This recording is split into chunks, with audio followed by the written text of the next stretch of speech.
Boker Tov, tout le monde, tous mes amis. Boker Tov, Béat Hashem, bonne journée. Beaucoup d'Atzlacha. Alors, Rabbeinu, il rapporte ici, Rabbi Nathan, on est page 19. Donc, Béat Hashem, on va finir, pratiquement aujourd'hui. Et peut-être qu'on fera un petit sioum comme ça, le jour de l'Akba Omer en même temps. On verra, Béat Hashem. Shayach Le'el. On verra, Béat Hashem, on va voir peut-être plus tard, je ne sais pas, on verra. Il y a aussi ce qu'est Gibor la Tzorach. Alors, Shayach Le'el, donc ça c'est un rapport avec ce qui est avant dans la Torah. Ki tzarich itgabrut gadol la Tzorach hazeh. שהיו יכולים ללך בזמן שהיו ישראל נזופים ועכשיו רצים במהירות גדול, זה הדרך. Rabbeinu il a dit parce que il faut faire beaucoup d'efforts pour rattraper, c'est-à-dire courir le chemin pendant lequel les Bnei Israël ils étaient loin, et maintenant ils courent très vite pour rattraper ce chemin-là. Donc on avait vu que le tzaddik il dépendait, que le tzaddik lui-même il dépendait du Ham Israël. Tenez-moi au courant s'il n'y a pas de son, ceux qui suivent sur Facebook, dites-moi s'il y a un problème de son. Donc tout le temps que les Bnei Israël ils étaient loin, on a dit le tzaddik lui-même il était bloqué dans sa progression, puisque toute la raison d'être du tzaddik, c'est pour aider le Ham Israël à avancer, c'est-à-dire à se rapprocher d'Hachem, à connaître Hachem. Donc du moment où ils sont loin, ça veut dire que lui, il n'a pas encore les outils pour les rapprocher. Donc lui, il est maintenu à un niveau inférieur, et quand maintenant les Bnei Israël ils commencent à avancer, alors lui aussi il est libéré. Donc il y a un rapport entre les deux, c'est-à-dire que les Maaseh HaKadosh Baruch Hu il fait des crédits d'un côté et d'un autre, et il donne au tzaddik comme à Moshe Rabbeinu, il lui donne la grandeur, il lui donne l'accès à la 50e porte, en supposant que avec ça, il va arriver à libérer le Ham Israël. Maintenant, si le Ham Israël il reste en bas, c'est-à-dire si le Ham Israël il continue à fauter, alors Hachem il fait descendre le tzaddik, comme il a dit à Moshe, Red, tu descends parce que ton peuple a fauté. Pourquoi il l'appelait ton peuple? Parce qu'il a dit c'est-à-dire c'est toi qui en es responsable. Tout ce que je t'ai donné, toute la grandeur que je t'ai donnée, c'est pour le Ham Israël. Donc maintenant, tu n'es pas arrivé à leur donner ce qu'il fallait pour s'en sortir, donc toi aussi tu descends. Alors maintenant, comment, c'est-à-dire les deux c'est lié, c'est-à-dire mais Béhémet, qu'est-ce que ça veut dire? C'est pas un jeu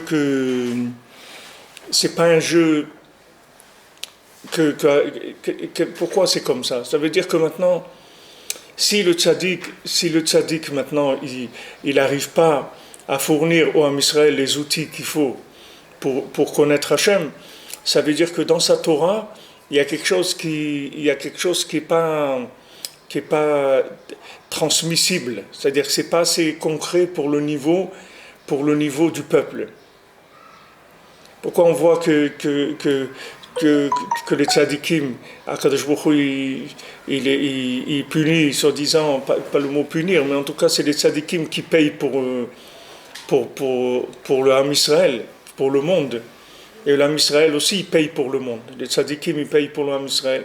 Et le Ham Israël, il paye aussi pour le monde. Pourquoi? Parce que le fait qu'on descend, alors ça nous permet de travailler dans des niveaux inférieurs, qui sont plus réels par rapport à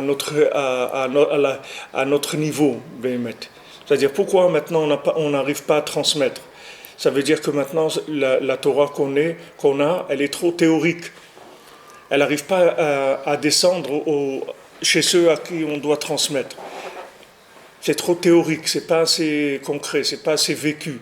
Donc du moment où c'est pas vécu, c'est pas contractable, c'est pas transmissible. Pour transmettre, il faut descendre. Comme on a vu, la même chose que Hachem dit au tzaddik, Red kishichet amecha, descend parce que ton peuple a fauté. Rabbeinu rapporte la Gemara, il dit ta femme, elle est naine, elle est petite, donc baisse-toi et parle-lui à l'oreille, en chuchotant à l'oreille. Baisse-toi et chuchote-lui à l'oreille. Donc il y a deux attitudes, c'est-à-dire par rapport à l'épouse, c'est-à-dire que tu dois te baisser et en même temps tu dois chuchoter. C'est-à-dire te baisser, c'est-à-dire tu dois descendre par rapport à ce que tu comprends, etc. Tu dois descendre et voir à quel niveau elle se trouve et lui parler son langage à elle, là où elle se trouve. Et deuxièmement, là-dedans aussi, il faut que tu chuchotes, c'est-à-dire qu'il faut aller doucement. C'est-à-dire que même dans le niveau lui-même, il ne faut pas aller trop vite, il ne faut pas aller trop fort. Pas trop haut et pas trop fort, même quand on est... Pourquoi ? Parce que c'est ça la jauge, comme on l'a vu plusieurs fois dans la Torah. C'est-à-dire que si maintenant tu n'es pas arrivé à transmettre à ta femme, il faut savoir que tu vas descendre. C'est-à-dire que ou maintenant tu arrives à lui transmettre, ou maintenant tu vas descendre, on va te faire descendre. Pourquoi ? Parce que si tu n'arrives pas à lui transmettre, ça veut dire que tout ce que tu as comme connaissance, comme sagesse, c'est trop théorique. C'est pas assez intégré. Donc c'est pas transmissible, c'est pas contractable et c'est pas transmissible. Donc on fait descendre pour que tu puisses transmettre. Ça c'est le principe comment ça fonctionne, c'est-à-dire le principe de la transmission, de la transmission spirituelle depuis le départ. Depuis le départ, quand la lune elle a dit deux rois ils peuvent pas régner, il lui a dit alors réduis-toi. Tu es en train de dire que deux rois ils peuvent pas régner. C'est-à-dire en même temps, c'est-à-dire qu'en même temps, il peut pas y avoir le même niveau de celui qui transmet et celui qui reçoit. On ne peut pas arriver à transmettre de façon parfaite, alors réduis-toi. Alors la lune, elle s'est réduite. Quand elle s'est réduite, alors tout le côté qui reçoit, alors il a reçu cette attitude-là de se baisser. Et après ça a permis que le monde, il a pu vivre la présence d'Hachem. Sinon le monde, il pouvait pas. Le monde, il pouvait pas supporter la lumière d'Hachem. Il n'y avait pas assez de contraction. Et toutes les difficultés, c'est-à-dire toutes les souffrances, tout Hachem Ishmor, les malheurs, tout ce qu'il y a de mal dans le monde, tout ce qui est désagréable, la souffrance, le manque, toutes ces choses-là, ça vient uniquement de ça. Ça vient parce que l'homme, il ne sait pas contracter la lumière, c'est tout. Donc quand on ne contracte pas, alors Hachem, il est obligé de créer des situations qui mettent l'homme dans quelque chose de plus bas. Et là, quand il est plus bas, il va vivre cette contraction-là. Et c'est comme ça qu'il va en sortir gagnant. C'est-à-dire que de toute difficulté, on sort toujours gagnant. Si vous prenez l'histoire du Ham Israël, vous verrez toujours que quand il y a eu des problèmes,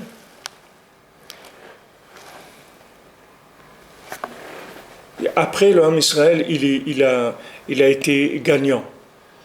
400 ans en Égypte, bon, ça s'est réduit à 210, mais après il y a eu Matan Torah. Ça aussi, c'est l'équilibre.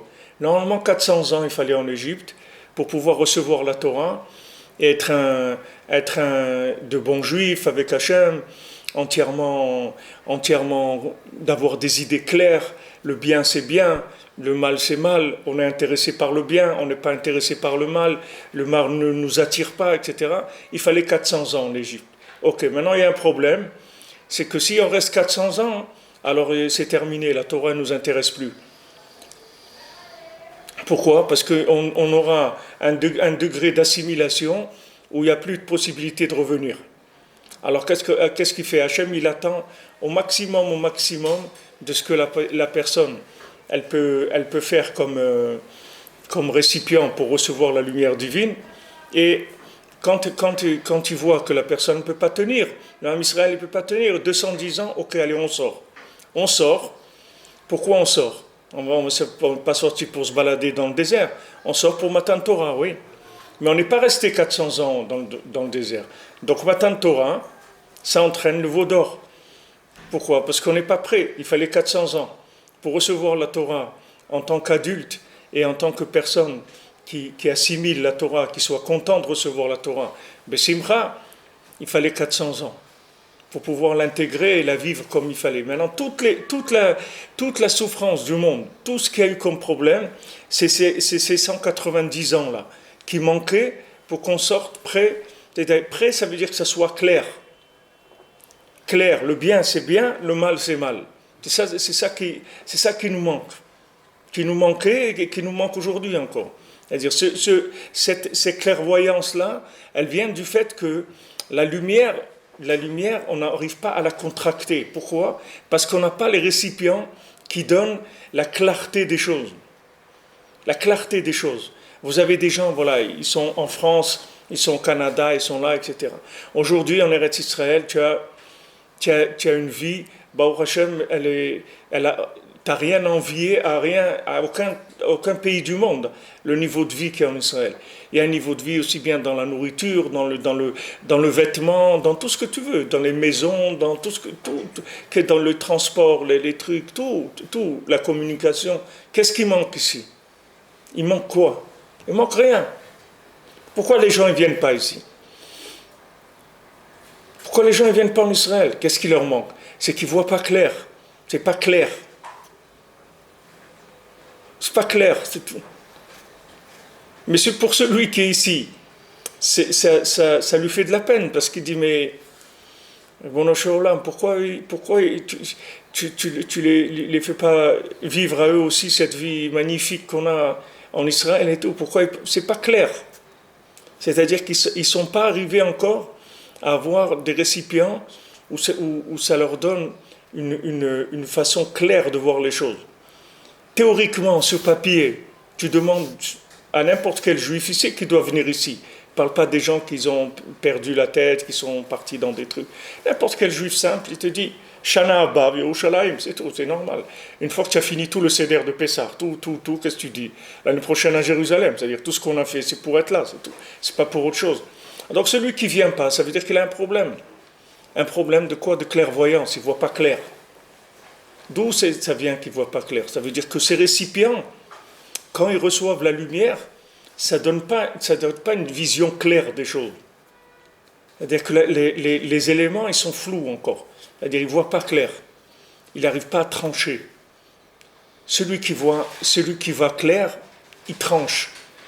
La Gemara, elle dit, pourquoi on fait l'Avdala dans Atachonel Adam Da'at, c'est-à-dire dans Motzei Shabbat, on fait l'Avdala, le fait de séparer entre Shabbat et le Chol. Pourquoi on fait ça dans la bracha de Atachonel Adam Da'at, que tu as donné, Hachem, tu as fait cadeau à l'homme du Da'at, c'est-à-dire de la conscience qui permet la conscience d'Hachem, la conscience, le Da'at, la conscience d'Hachem. Alors, comment elle dit? Parce que s'il n'y a pas de Da'at, Havdala Minayin, s'il n'y a pas de Da'at, d'où tu vas faire Avdala? Comment tu vas séparer entre ça et ça? Comment tu vas voir si c'est blanc ou noir, si tu n'as pas de conscience, la conscience des choses? Donc ce qui te manque, c'est la prise de conscience. Si tu avais la prise de conscience, si tu savais où tu habites, quand tu habites à Paris ou à Montréal ou à Toronto ou n'importe où, tu serais venu ici en Israël en courant. Tu serais venu en courant en Israël, si tu voyais clair. Il y a des gens comme ça. Ne croyez pas que quand il y a eu la Shoah, les gens ne savaient pas. Les gens, ils savaient. Les gens, ils savaient ce qui était en train de se passer. Et il y en a beaucoup qui sont partis. Ils savaient. Quand ça a commencé, les camps de concentration et tout, les gens, ils savaient. L'information, elle était diffusée. Même les pays, ils savaient. C'était pas quelque chose qui était, mais seulement c'était flou, c'était pas clair, c'était pas clair, les choses n'étaient pas claires. Comme c'était pas clair, les gens ils n'ont pas pris la bonne décision. Ils disent ouais mais la personne ouais mais encore un truc ça. Même en Égypte, Hachem il a tiré au maximum que 80% ils sont restés là-bas. C'est-à-dire ils ne sont pas sortis. Hachem il a tendu le maximum. Parce que plus ils sortaient vite, plus le prix à payer après il aurait été cher. Maintenant, nous en Israël, c'est la même chose. Quand Hachem il nous a fait monter en Israël, qu'il a commencé la Aliyah et qu'il a commencé à faire l'État d'Israël, tout ça, ça s'est fait à point limite zéro. C'est-à-dire que si on attendait encore, c'est-à-dire c'était terminé, Eretz Israël pour nous. C'est quelque chose qui serait sorti complètement de la conscience du Ham Israël.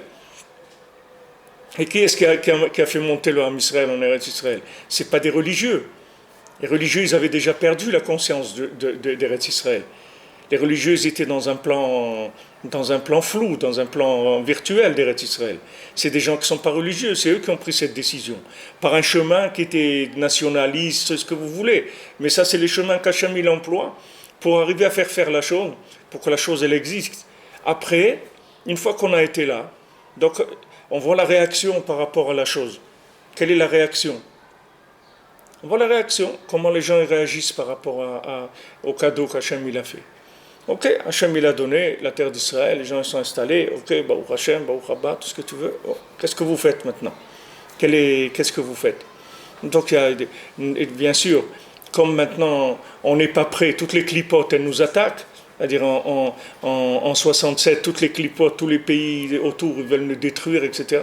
Bon, Hachem il fait des nissim, il nous flotte, Hachem il nous fait des nissim, il nous donne tout, voilà, le truc, prend Jérusalem, le Kotel, les trucs, prend. Et après, les gens, qu'est-ce qu'ils font? Qu'est-ce qu'ils ont fait? Ils ont dit aux musulmans, mais non, revenez et tout, il n'y a pas de... Pourquoi ils ont rendu les choses? Pourquoi ils ont eu cette attitude? Parce qu'ils n'étaient pas prêts à recevoir cette chose-là. Donc, comme il ne connaît pas la valeur de la chose, il ne peut pas la garder. Il ne sait pas ce que c'est. Il n'a pas la valeur de la chose. S'il savait que chaque millimètre carré de terre en Eretz Israël, tous les univers ils dépendent de ça, tout le monde entier dépend de ça, tout l'avancement du monde il dépend de ça, que ça appartient au Ham Israël. Si la personne elle ne sait pas ça, elle ne peut pas considérer, si elle croit qu'Israël c'est comme si il avait eu la Corse ou la Normandie ou n'importe quoi, le bonhomme il est complètement à côté, c'est-à-dire de ce que c'est Eretz Israël. Il ne peut pas vivre Eretz Israël, il ne sait pas ce que c'est. Donc ça c'est un principe général, c'est-à-dire que quand Hachem il voit que la personne elle va se perdre, alors Hachem il a fait sortir. Mais le fait qu'Hachem il te fait sortir avant que tu sois prêt de toi-même à sortir, ça tu vas le payer. C'est pas gratuit. Tu vas le payer. Comment tu vas le payer? Tu vas payer que tu vas vivre quelque chose que tu n'es pas conscient de la valeur de la chose. Donc tu vas souffrir. Tu vas vivre le bonheur, mais tu vas souffrir. Chez toi, ça va te faire souffrir. Parce que tu n'es pas conscient de la valeur de la chose. Comme je vous raconte toujours ce moment qui m'avait marqué à la yeshiva, qu'un bachour, un élève de la yeshiva, quand on étudiait le Shabbat après-midi, alors il s'endormait, il n'avait pas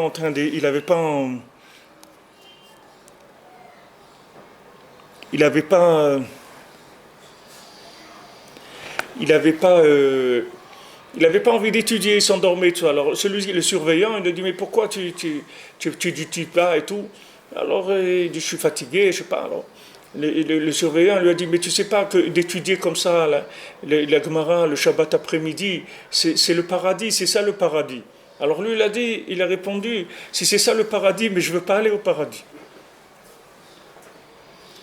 Les gens ils disent je veux vivre au paradis, je veux le paradis. Mais voilà, il est là le paradis, en Israël. Viens. Non, j'ai pas envie. Tu peux pas aller au paradis. Ça même, ça te montre que tu vas te trouver devant le paradis, tu vas pas rentrer. Parce que tu ne vas pas voir ce que c'est. Ne crois pas qu'on va t'obliger à ça ou à ça. On va te dire, vas-y, choisis. Qu'est-ce que tu vas choisir? Voilà, tu es déjà devant un choix maintenant. Mais vas-y, fais. Non. Allez, ben voilà. Les Chachamim me disent, la part que tu vas avoir, ta place dans le monde futur, tu peux l'avoir déjà aujourd'hui. Tu n'as pas besoin d'attendre d'être là-bas. Aujourd'hui, tu peux voir quelle place tu vas avoir dans le monde futur. Comment? Quand tu rentres, on te dit choisis ta place. Si tu choisis la place qui est proche d'Hachem, alors dans le monde futur, tu vas choisir ça. Si maintenant tu choisis une place qui est loin d'Hachem, alors là-bas aussi tu vas choisir comme ça. Ne crois pas qu'il n'y a rien qui va changer. Hein. C'est pas tes récipients, c'est tes récipients. C'est comme ton âme, elle capte les choses. Si maintenant tu l'as pas développé, tu l'as pas développé, c'est ton problème. C'est pas. Aujourd'hui, il y a des outils pour développer, pour se rapprocher d'Hachem.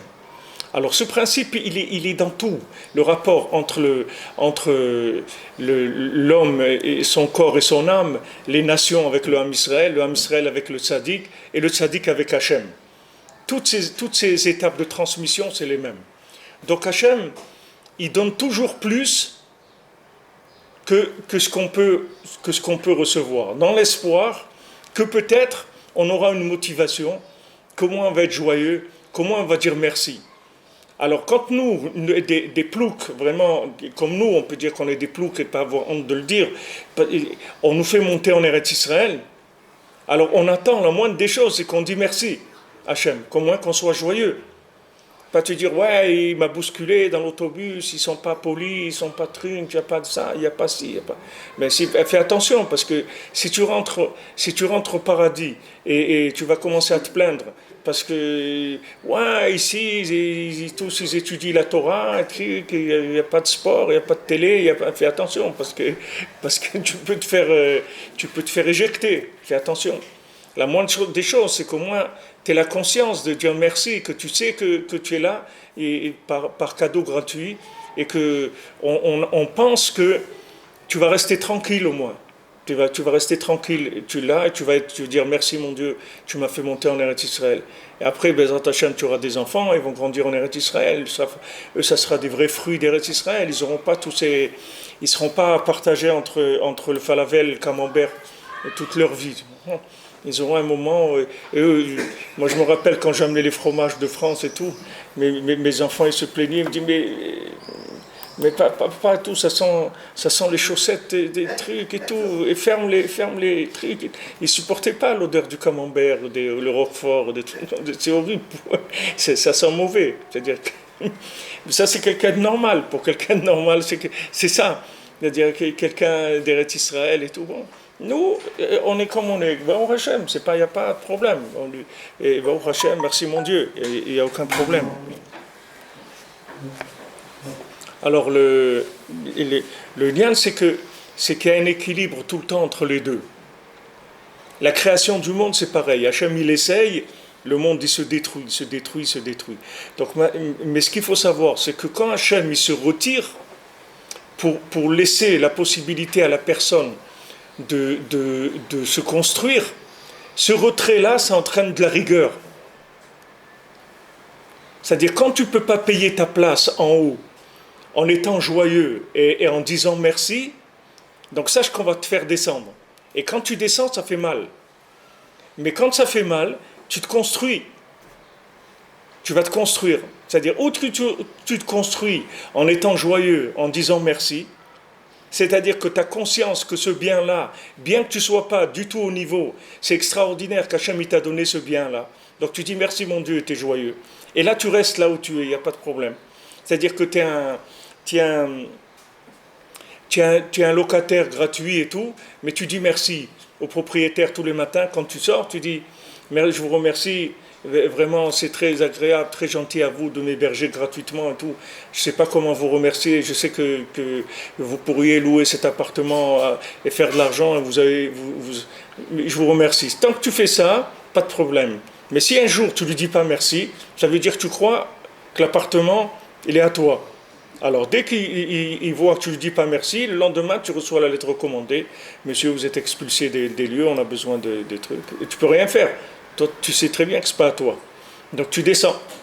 Et tu sors. On ne peut pas t'éduquer autrement. Donc, c'est comme ça que ça marche. Les gens ils disent pourquoi on doit toujours descendre, pourquoi il faut des difficultés. Parce que tu ne peux pas. Si tu descends, ou tu dis merci et tu es joyeux, ça veut dire que tu es un imbécile mais heureux. C'est-à-dire que tu es conscient que merci mon Dieu. Voilà, demandez à David. Les gens qui sont passés par la Shoah et tout, ils n'ont pas de problème de rigoler, d'être joyeux. Parce qu'ils savent, quelqu'un il est passé par la Shoah. Il sait que chaque seconde de sa vie, c'est un cadeau d'Hachem. De marcher dans la rue, de monter dans l'autobus, de respirer, que quand tu dors la nuit, personne ne va venir taper à ta porte pour te dire allez, truc et tout.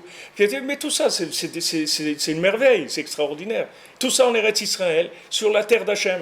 Tu peux aller au Kotel, tu peux aller là, tu peux aller chez Rabbi Shimon Bar Yochai, tu peux aller à David Ameller, tu peux faire des choses extraordinaires. Ok, tu n'es pas au niveau. Tu n'es pas au niveau. Mais justement, parce que tu n'es pas au niveau, sois joyeux. C'est ce qu'il dit toujours Rabbi Nathan à son fils. Ok, tu te plains que tu es le plus nul, le dernier de la terre. Ok. Disons que c'est vrai. Alors maintenant, qu'est-ce que tu fais de ta journée? Tu mets les tefilines le matin, tu mets le talit, tu manges kasher, tu fais Shabbat, tu t'étudies un petit peu, tu pries un petit peu, tu viens en Eretz Israël. Mais alors danse de joie toute la journée, sinon tu as un problème dans ta façon de raisonner. Pourquoi tu es triste, tu dis? Ah, je suis triste parce que je suis loin d'Hachem. Ok. Parce que tu es loin d'Hachem, tu es triste. Mais regarde ce que Hachem t'a donné. Si c'est vrai ton statut, que tu es quelqu'un de loin, donc maintenant Hachem il ne doit pas te laisser ni mettre les tefilines, ni faire Shabbat, ni manger kasher, ni rien du tout. Mais tu vois, toi-même tu dis que tu es loin, et Hachem il t'a donné tout ça. Donc sois content. Donc si tu n'es pas content, ça veut dire que tu as un problème dans ta façon de voir les choses. Tu ne vois pas les choses comme il faut. Quand tu dis je suis loin, c'est pas vrai. C'est pas vrai. C'est de l'orgueil. C'est de l'orgueil mal placé ou c'est de l'enthousiasme mal placé. C'est-à-dire que tu demandes plus. Ça veut dire que ce que tu veux, c'est que tu n'es pas content, tu veux plus. Mais ce que tu as, tu ne l'as pas payé. Qu'est-ce que tu veux plus? Hachem, il ne te demande pas de le payer. Hachem, il te demande fais-moi un sourire, c'est tout. Je veux te voir sourire, c'est tout. Ouais, mais c'est dur. Mais c'est normal que c'est dur. Je t'ai donné une place que tu ne peux pas apprécier, puisque c'est plus que ce que tu es, ce qu'on doit te donner. Normalement, on doit te payer 1 000 euros par mois, on te paye 10 000 euros par mois. Mais tu pleures parce qu'on ne te donne pas 50 000. Tu regardes, il y en a qui gagnent 50 000, et toi, tu gagnes que 10 000. Mais toi, tu ne sais pas que les 10 000 qu'on te donne, c'est pas ce qui te revient. Ce qui te revient, c'est 1 000. Donc, tant que tu verras que maintenant, ce que tu as, c'est pas ce qui te revient, d'après les règles, donc ça y est, tu vas être joyeux, tu vas dire merci. Quand tu vas être joyeux, tu vas dire merci, c'est comme ça que tu vas payer. C'est comme ça que tu vas payer. Tant que tu es joyeux, tu dis merci mon Dieu, c'est comme ça que tu payes ta place. Fais attention, parce que le jour où tu n'es pas joyeux et tu ne dis pas merci, alors on va passer au commissaire des comptes. Et là, c'est autre chose. Le monsieur, regardez, il se plaint. Il se plaint, ce monsieur-là. Ah bon, il se plaint? Eh oui, il n'est pas content. Ah bon, qu'est-ce qu'on peut faire pour vous réjouir? Pour que vous soyez content, qu'est-ce qu'on peut vous donner? Ah ben voilà, je ne suis pas content, ma femme me fait la tête, et truc, et mes enfants ne me respectent pas, là où je travaille, je ne gagne pas assez. Et quand je vais à la synagogue, il y a des gens qui me prennent ma place, ils ne me parlent pas bien, ils me font monter à la Torah 2 fois par an, et voilà, je suis de partout, je ne suis pas bien et tout. Je dis ok. Alors voyons voir d'abord qu'est-ce que vous avez. Mais on voit que tout ce qu'on vous a donné là, c'est pas à vous, c'est pas pour vous, ça vous appartient pas. Donc vous voulez quoi? Vous voulez qu'on fasse les comptes, qu'on vous donne ce qui vous revient? C'est dommage parce qu'il ne va pas vous rester grand-chose. Alors il dit non, merci, c'est bon. C'est ce que, hein? C'est pas au 3e étage, vous êtes à la cave. Il dit il y avait quelqu'un comme ça avec les mains, il était allé se plaindre aux allocations familiales qui ne recevait pas assez. Là, ils ont fait les comptes, ils ont dit c'est vrai, il y a une erreur, c'est que vous recevez trop, lui a enlevé. Il a dû rembourser des années de trucs, il recevait une allocation qui était une erreur de leur part. Alors, tu fais quoi? Tu fais quoi? Si tu n'es pas joyeux, tu ne souris pas, ça veut dire que tu as un problème. Ou maintenant tu es un vrai, tu payes, et tu n'as pas besoin de sourire, parce que tu payes. C'est tout. Tu n'as pas besoin de faire des sourires, tu payes, c'est tout. Tu es au niveau. Donc c'est normal qu'on te donne ça, il n'y a pas de problème. Donc tu n'as pas à faire des sourires, des gna-gna et des trucs. Ok, monsieur, voilà, je vous ai le chèque, j'ai payé. Okay. Allez, au revoir. Pas besoin de dire merci. C'est à moi, je l'ai payé. Ou bien tu es un assisté, alors il faut que tu danses, mon ami. Il faut que tu danses. À chaque fois que le patron il passe, tu fais oh là, tu fais truc, parce que si jamais il te repère et il voit ta rentabilité, il te met dehors tout de suite. Donc au moins il dit ah celui-là il est sympa, il rigole et tout. Vraiment on a trouvé un gars sympathique, il est très très sympa. Et ouais, ça va, tant que tu es sympa, on te garde, pas de problème. Mais fais attention, ne commence pas à te plaindre. Parce que sinon, si tu te plains, on est obligé de te faire descendre. Parce que sinon tu vas à la faillite. Si maintenant on te donne une richesse, et cette richesse tu te plains, donc on est obligé de t'appauvrir. On est obligé. On ne peut pas faire autrement. Puisque Hachem, il a créé le monde pour que tu le reconnaisses. Si tu le reconnaissais, tu le reconnais pas, en payant, tu dis regarde Hachem, moi je t'aime, mais je ne peux pas payer. Hachem te dit mais tu es sûr que tu m'aimes? Il dit oui, je te promets que je t'aime, mais je ne peux pas payer. Ok, je te donne sans payer. Voilà, prends.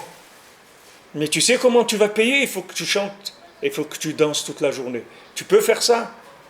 Ah ouais, c'est sûr que si j'ai ça, je vais le faire. C'est sûr. Dites à quelqu'un, il n'a pas d'argent, il n'est pas marié. Combien de gens ils ont attendu pour se marier et tout? Tu dis, si tu étais marié maintenant, tu serais joyeux, bah, c'est sûr. Tu danserais toute la journée, mais c'est sûr. Moi, si j'avais une femme, des enfants, mais c'est extraordinaire et tout. Et voilà, on lui donne. Après, tu le vois, il commence à faire la tête. Il dit, mais qu'est-ce qui s'est passé? Ben, je ne croyais pas que c'était comme ça. Je ne croyais pas que ça allait être comme ça. Je m'attendais à autre chose, Bémet. À quoi tu t'attendais? Ben, je ne sais pas, je m'attendais à autre chose. Je ne croyais pas que ça allait se passer comme ça. Il dit, mais on t'a demandé, tu as dit que tu allais danser toute la journée. Il dit, oui, je pensais, Bémet. Je pensais, mais... Alors fais attention, parce que sinon tu descends. Et tu descends, c'est pas pour qu'on veut te faire du mal. Au contraire, on te fait descendre pour que tu apprécies la chose qu'on t'a donnée, c'est tout. Et quand tu vas descendre, tout de suite, tu vas commencer à crier que tu veux la chose. Wow, c'était super avant et tout. Oh, ouais, c'était super, ok, alors tiens, prends. Tant que tu dis c'est super et tu es joyeux, on te le laisse. Le jour où tu commences à te plaindre, tu descends. Mais c'est technique, il ne faut pas croire qu'on t'en veut. C'est technique. Parce que pour faire le vide, ça crée la rigueur. Hachem lui-même, il a fait. Quand on dit que Hachem il a voulu créer le monde avec la midatadin, avec la rigueur, il a vu que ça marchait pas. Donc il a joint la miséricorde avec la rigueur. Mais la rigueur, elle vient de quoi? Du retrait de la lumière d'Hachem, pour que le monde puisse exister. Donc Hachem, il se retire pour que tu puisses exister. D'accord? Pour que tu puisses vivre, il se retire de ta vie, il ne s'impose pas dans ta vie.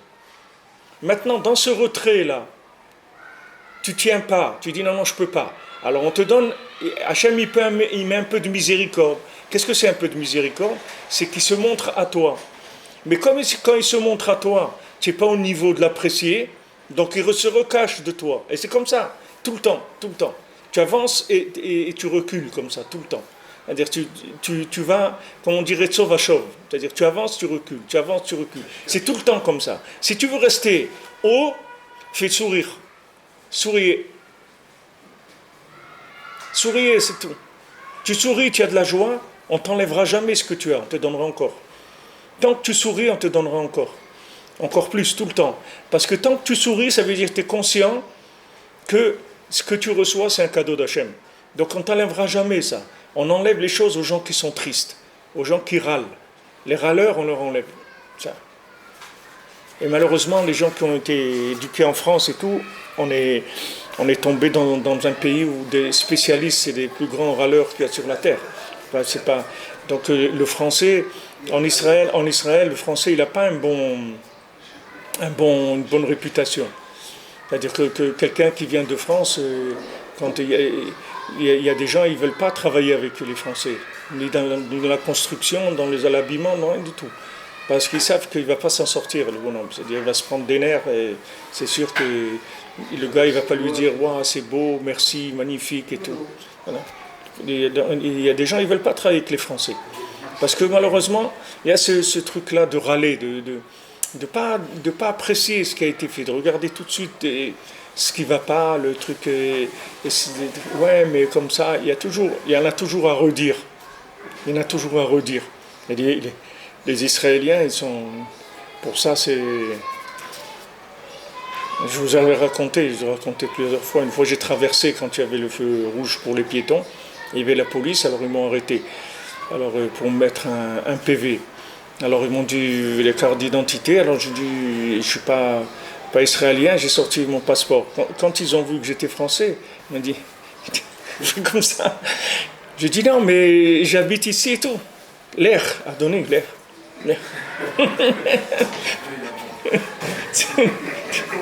Tu n'es même pas au niveau qu'on peut te mettre un PV. Tu n'es même pas à ce niveau-là.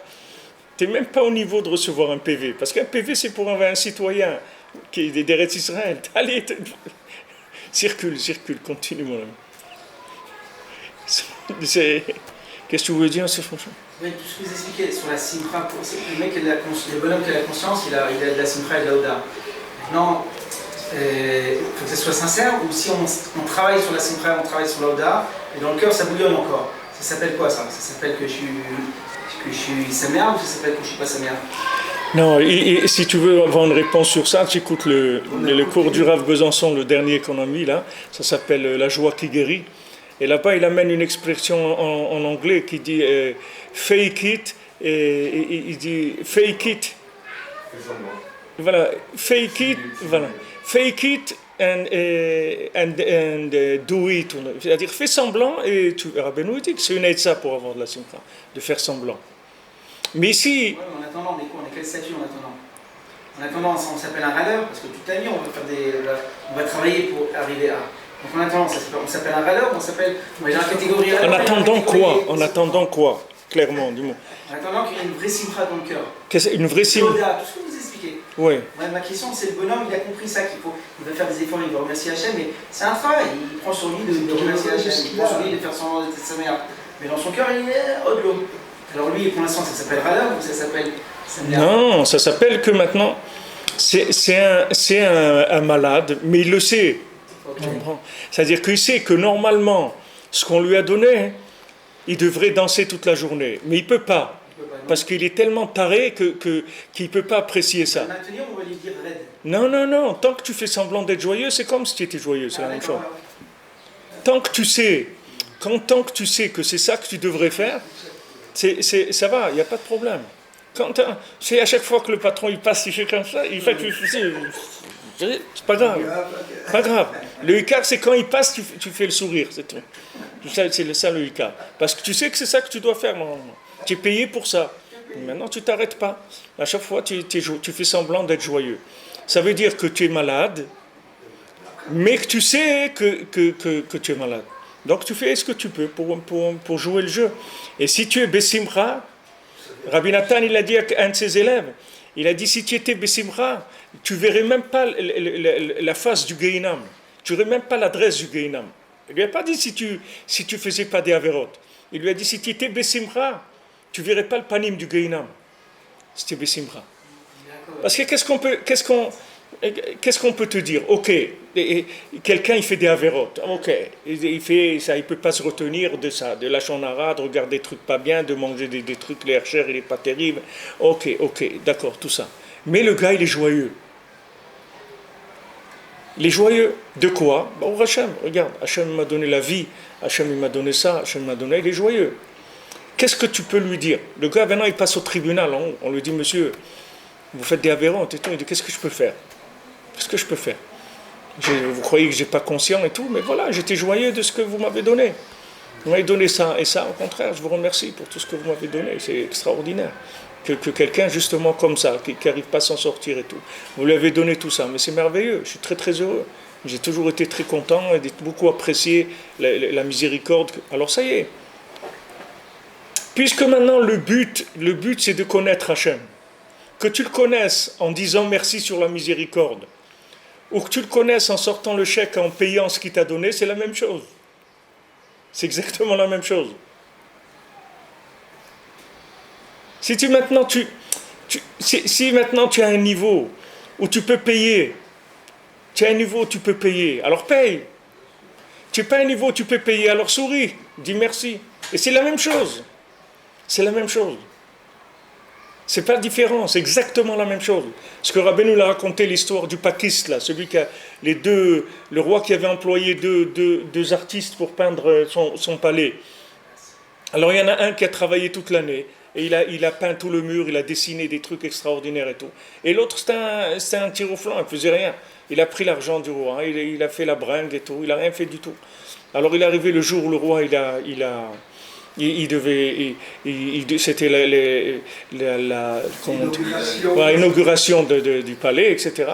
Et l'autre, il n'avait rien fait. Alors, une semaine avant, qu'est-ce qu'il a fait? Il a fait un miroir. Il a fait un miroir de l'autre côté de celui qui avait fait les dessins et tout. Alors, quand ils sont arrivés, ils ont enlevé les rideaux et tout.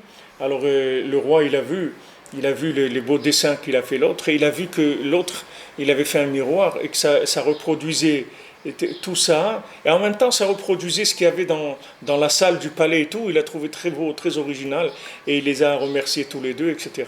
Mais le gars qui a fait le pakiste, là, c'est-à-dire qui a fait le miroir, qu'est-ce qu'il a fait? Il n'a rien fait. Mais qu'est-ce qu'il a fait? Il a dit merci, c'est tout. Il n'a rien fait, mais il a dit merci mon Dieu pour ce que tu me donnes. Merci, je te remercie. Le fils de Rabbi Nathan, il était malade, il a dit à Hachem, je te demande de me guérir. Maintenant, te promettre que je vais te faire tchouva, je ne peux pas. Mais je peux te promettre une chose, que si tu me guéris, je te dirai merci. Toute ma vie, je te remercierai pour ça. Et comme ça, il a guéri. Il habitait à Tzfat, le fils de Rabbi Nathan. Il est enterré à côté de Rabbi Yosef Caron. Yitzhak, il s'appelle, Rabbi Yitzhak, le fils de Rabbi Nathan. C'est-à-dire que maintenant, ou ça, ou maintenant tu payes, ou tu es joyeux. Maintenant, si tu payes et tu es joyeux, bon, ça c'est un niveau énorme. Mais ou tu payes ou tu es joyeux. Maintenant, si tu n'es pas joyeux, ça veut dire que tu as un problème. Ça veut dire que tu as un problème grave. Ça veut dire que tu estimes qu'on ne t'en donne pas assez. Donc tu es complètement médouméan, tu planes complètement. C'est-à-dire que tu crois qu'il te revient plus. Et comment on peut payer? Hein? Comment on peut payer? On peut payer en étant en garde à vous. Tu peux payer quand tu te comportes comme un tzaddik. Le tzaddik, il paye. Le tzaddik, il paye. Il n'a rien de gratuit. Yaakov Avinu, il dit, moi, tu me donnes rien, moi. Tu me donnes du pain et un vêtement, et le reste, rien. Je ne veux pas de cadeau. Sonner matanot yichye, celui qui ne veut pas les cadeaux, il vit, c'est-à-dire celui qui vit la chose, qui a payé, pas de cadeau. Nous, on est tous, c'est pas la peine de vous en faire de soucis, c'est-à-dire on est tous en faillite, c'est-à-dire au niveau paiement, il n'y a personne qui peut payer ce qu'il a. Donc c'est pas la peine d'imaginer qu'un jour vous aurez votre compte assez fourni, assez garni pour payer. Donc ce qu'on vous demande, c'est vrai que voilà, soyez contents, c'est tout. Soyez joyeux. Maintenant, en étant joyeux, alors ça va être considéré comme un paiement, puisque c'est la même chose. Que vous soyez étonné et admiratif de ce que Hachem il vous a donné, c'est exactement comme celui qui met la main dans la poche et qui paye la chose. C'est la même chose. Puisque maintenant, payer, ça veut dire reconnaître Hachem. Être admiratif, ça veut dire reconnaître Hachem. Donc c'est la même chose. Et c'est même plus parce que c'est la seule chose qui restera après, c'est de dire merci. Puisqu'après, on ne pourra plus payer, il n'y aura plus rien à payer. Mais on dira merci. Le Korban Toda, de dire merci, jamais il s'arrêtera. Purim, il y aura toujours Purim, tout le temps. Kippour, il n'y aura pas. Rosh Hashanah, il n'y aura pas. Pesach, il n'y aura pas. Mais Purim, il y aura tout le temps. Parce que tout ce qui est joie et remerciement d'Hachem, c'est le plus grand niveau qui est.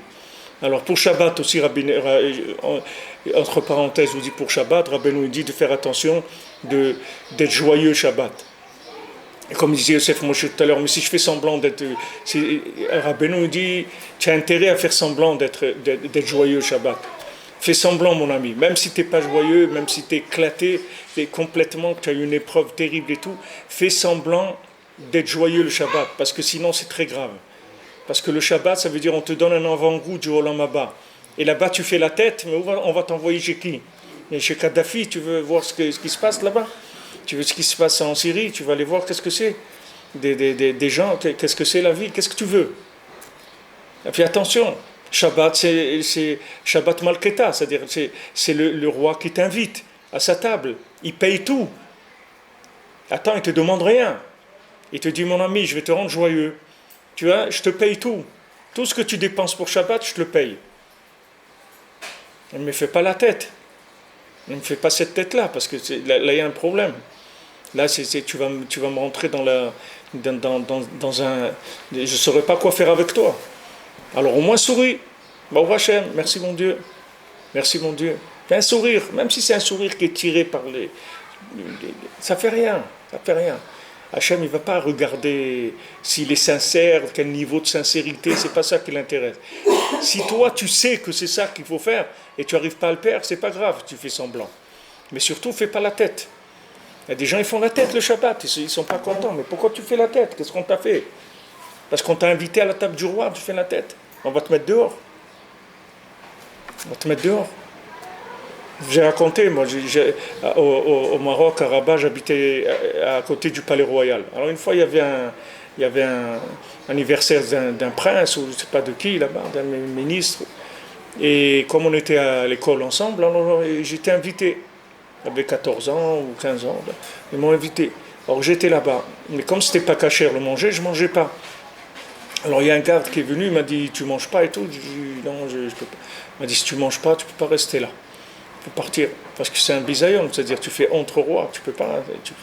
Et ça, moi, j'ai vécu la chose et tout. Après, dans la Torah, j'ai compris, tu es au palais royal, tu es dans un festin que le roi il offre à l'anniversaire de son fils et tout, tu ne manges pas. Ça veut dire qu'il y a quelque chose qui ne marche pas. Si tu fais honte au roi, ne viens pas, c'est tout, dégage. Mais c'est la même chose. On t'invite dans Shabbat, d'accord? Tu es invité. Hachem, il te dit, je paye, c'est moi qui paye Shabbat. Toi, tu ne payes rien. Moi, je te paye ton Shabbat. Okay? Si Hachem, il l'a dit, il le fait. Tu ne fais pas de soucis. Donc, vas-y, achète, c'est sur mon compte. Tu rentres dans le supermarché, Hachem, il dit au caissier, ok, ce qu'il va prendre et tout ce qu'il prend pour Shabbat, vous mettez sur mon compte. Ok? Tu prends. Tu viens à une belle table, des trucs, on a préparé, tout ça, et tu as une tête comme ça d'enterrement. Alors, c'est grave. C'est très grave. Il n'y a pas pire que ça. Ok, tu ne peux pas payer, on ne t'a rien demandé maintenant. On ne t'a rien demandé. On paye tout pour toi. Mais sois content. Aujourd'hui, tout ce qu'on vit, c'est Shabbat. Tout ce qu'on est en train de vivre aujourd'hui, c'est tout payé par Hachem. Eretz Israël, la Torah, la Tchouva, tout. Parce qu'on est juste avant la Géoula. Juste avant que Shabbat y rentre. On est déjà dans Kabbalat Shabbat. Donc le Shabbat, il va rentrer d'une seconde à l'autre. Mashiach, il va se révéler d'une seconde à l'autre. On a terminé. Donc on est déjà dans le Shabbat. Alors on nous donne tout ça, on nous a fait faire tchouva, tout. Regardez, chacun ses parents, chacun il a des parents, des cousins, des frères, des amis.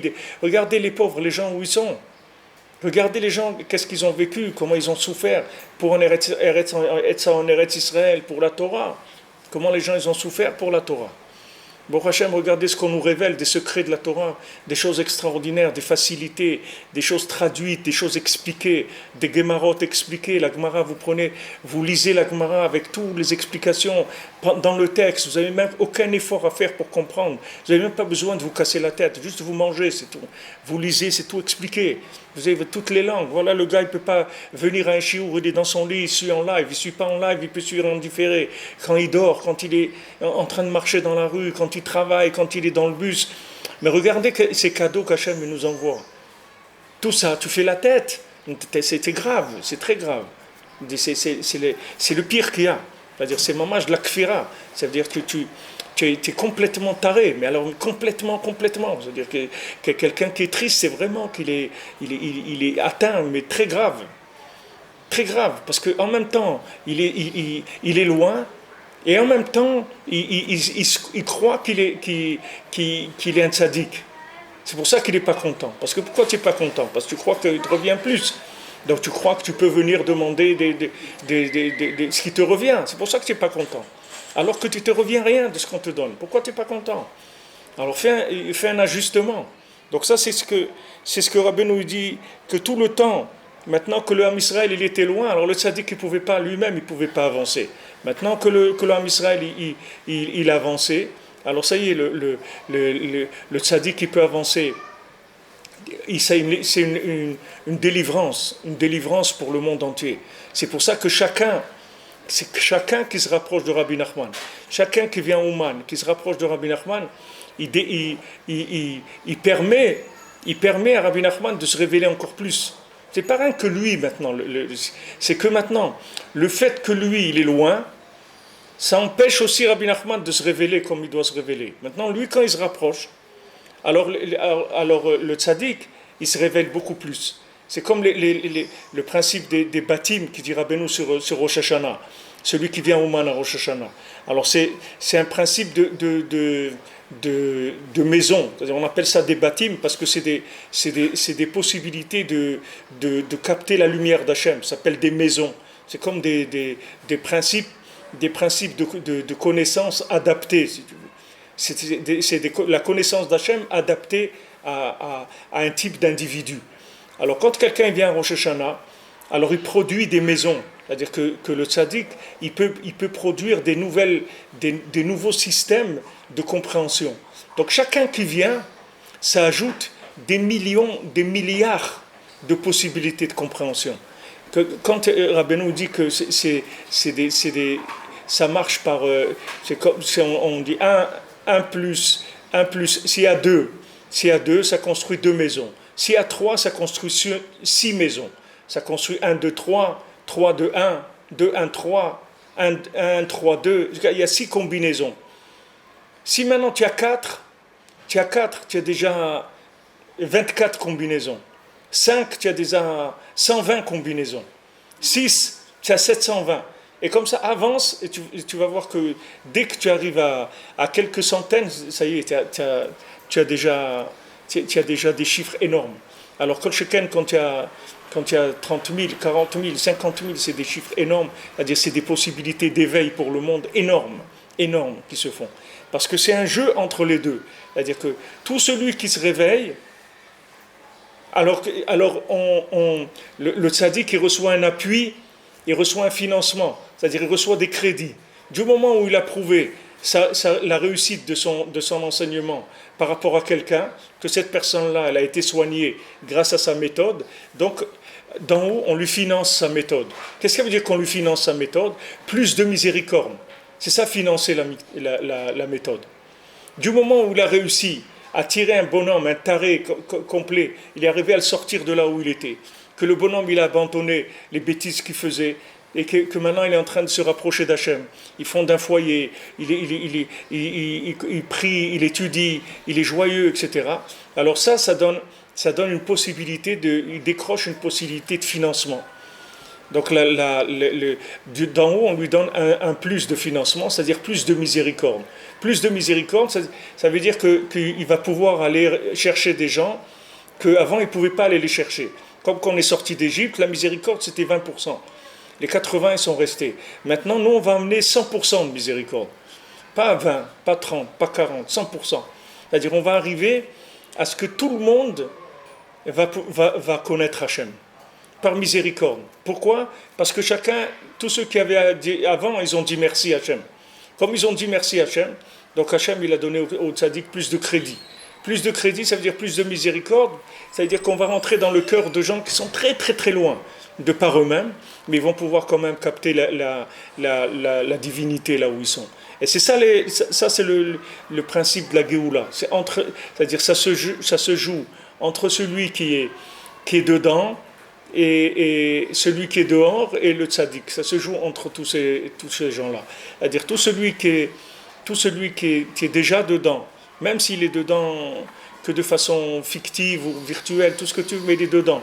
Il fait Shabbat, il fait ça, dès qu'il y a un qui fait Shabbat, le tzaddik qui vient devant Hachem, il dit voilà, regardez combien on a, tac, ok, voilà, plus de miséricorde. Alors cette miséricorde, il va chercher des gens. Ces gens-là, il les ramène, après il vient encore plus de miséricorde. Et jusqu'à ce qu'on arrive à une miséricorde totale. Miséricorde totale, ça veut dire révélation totale d'Hachem. C'est-à-dire, ça y est, on a rempli le vide d'Hachem, mais dans des récipients. Pas sans récipient. Sans récipient, ça fait exploser le monde. Avec des récipients, ça fait vivre le monde. La lumière d'Hachem dans des récipients, ça fait vivre.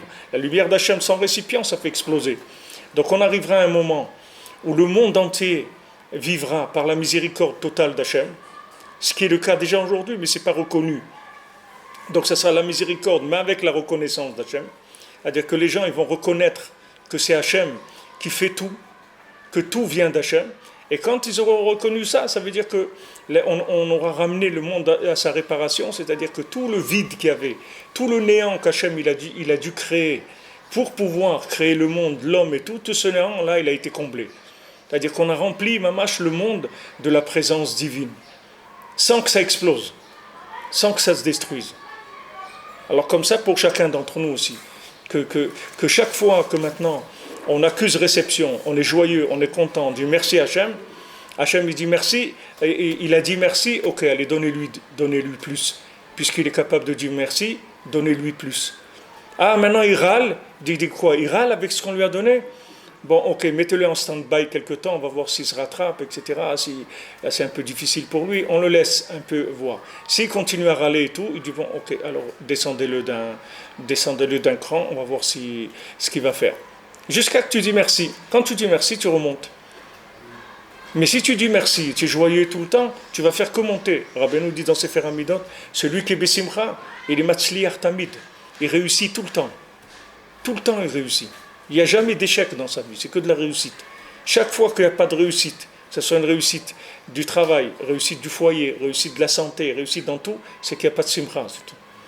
C'est que tu as pris sans payer, mais ça, c'est pas un problème, parce que tous les gens qui aujourd'hui ne payent pas. Donc ça, on ne va rien te dire sur ça. Mais là où on va te dire, c'est que tu n'es pas joyeux. Donc quand tu n'es pas joyeux, c'est un investissement en haut qui n'est pas rentable, puisque ça ne rapporte pas. Au moins que ça rapporte que tu achètes des actions. Ok, tu ne peux pas acheter des actions, mais tu souris. Tu es joyeux, donc tu reconnais la grandeur de la chose, même si tu ne peux pas acheter. Tu es là, tu es un admirateur. Ok, tu n'es pas financé, mais tu admires. Tu es beau, magnifique, extraordinaire, merveilleux. Merci mon Dieu, c'est une merveille. La vie que tu m'as donnée, elle est merveilleuse. Voilà, avec ça, tu as reconnu Hachem. Donc tu dis merci, on te donne plus. Donc c'est ce qu'il dit le Midrash, que David Améler c'était un bon métayer, parce qu'Hachem il lui demandait, David Améler ça va? Il dit, bon Hachem, extraordinaire, tu veux quelque chose? Non, je veux rien, je te remercie. Donne-moi que le mérite de te remercier, alléluia, merci mon Dieu, je chante pour toi. Mais ce que tu disais tout à l'heure, les David Mizmor les David. Des fois, Mizmor les David, des fois il avait la conscience, le souffle divin qui venait sur lui, et les David Mizmor, et il chantait, et des fois, ça ne venait pas, alors il faisait Mizmor, les David, c'est-à-dire provoquer la chose, il commençait lui à chanter, et après le souffle divin venait sur lui. Donc maintenant, tu es joyeux, ça y est, tu as atteint le top de ce ça s'appelle payer. Être joyeux, ça veut dire payer ta place. Tu ne leur payes pas parce que tu ne peux pas, mais au moins tu es reconnaissant, tu es joyeux, donc il n'y a pas de problème, on t'ajoute. Donc Hachem, il demande, le Midrash, il demande à David Améler, tu veux quelque chose? Il dit non, je veux rien. Je suis bien, je suis heureux. Merci mon Dieu. Je te remercie pour tout ce que tu me donnes. La possibilité de te louer. De te louer, c'est ce qui est le plus extraordinaire pour moi. Alors Hachem, il dit, puisque comme ça, alors donnez-lui encore. Donnez-lui plus, donnez-lui plus. Et comme ça tu reçois. Mais sachez que tous les chesronot qu'il y a dans le monde, tous les manques qu'il y a dans le monde, ils viennent du manque de la joie, c'est tout. Parce que les gens, ils sont pas heureux de ce qu'ils ont. Ils ne sont pas heureux de ce qu'ils ont. Pourquoi tu râles? Qu'est-ce que tu as? Qu'est-ce qui te manque? Qu'est-ce qui ne va pas? Pourquoi tu râles? Tu fais la tête. Qu'est-ce qu'il y a? Tu n'as pas de raison d'être joyeux. Tu n'as aucune raison d'être joyeux.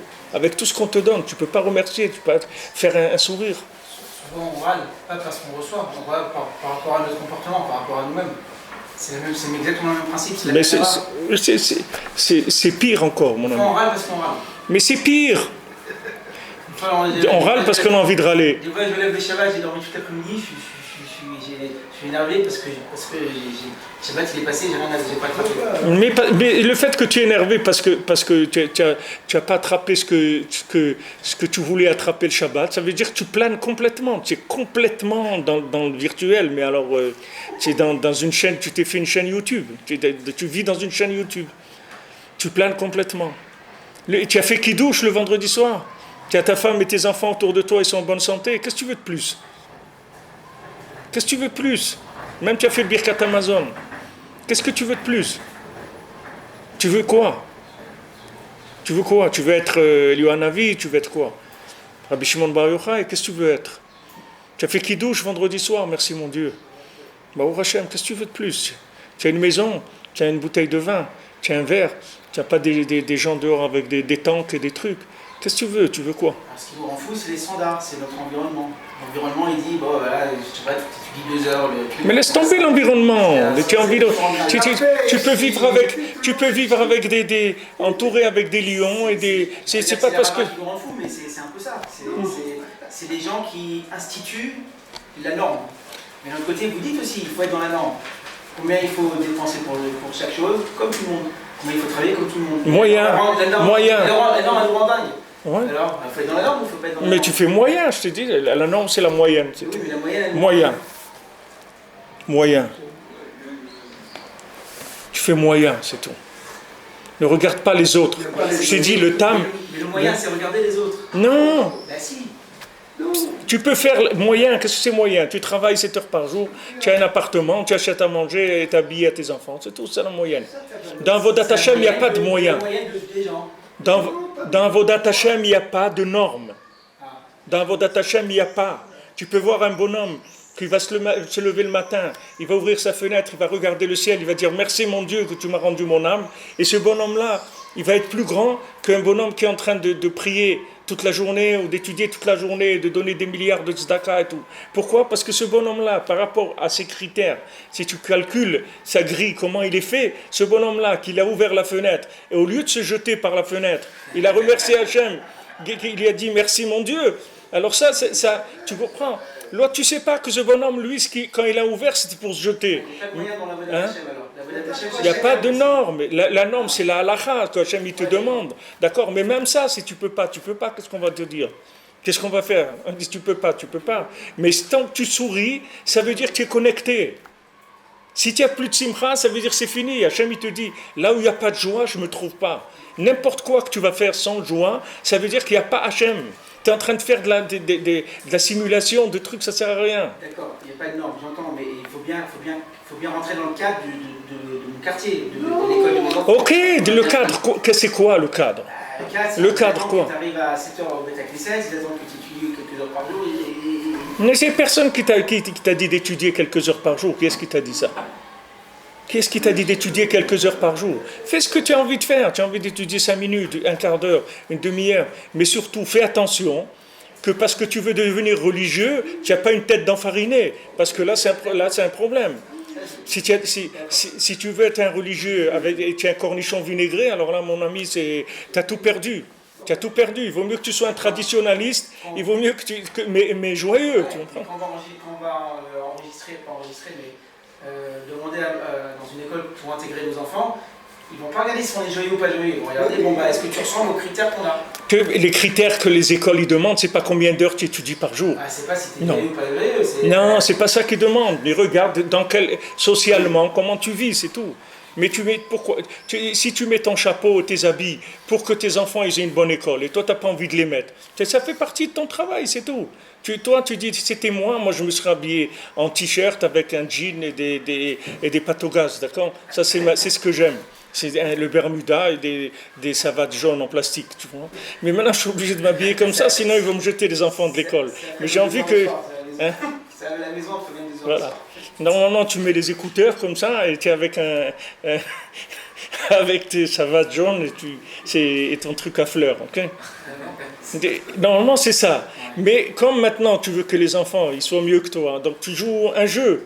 Mais ça fait partie de jouer ce jeu et tout. Mais c'est nifla, c'est extraordinaire. Tu dois être joyeux de ça. Tu dois être très joyeux.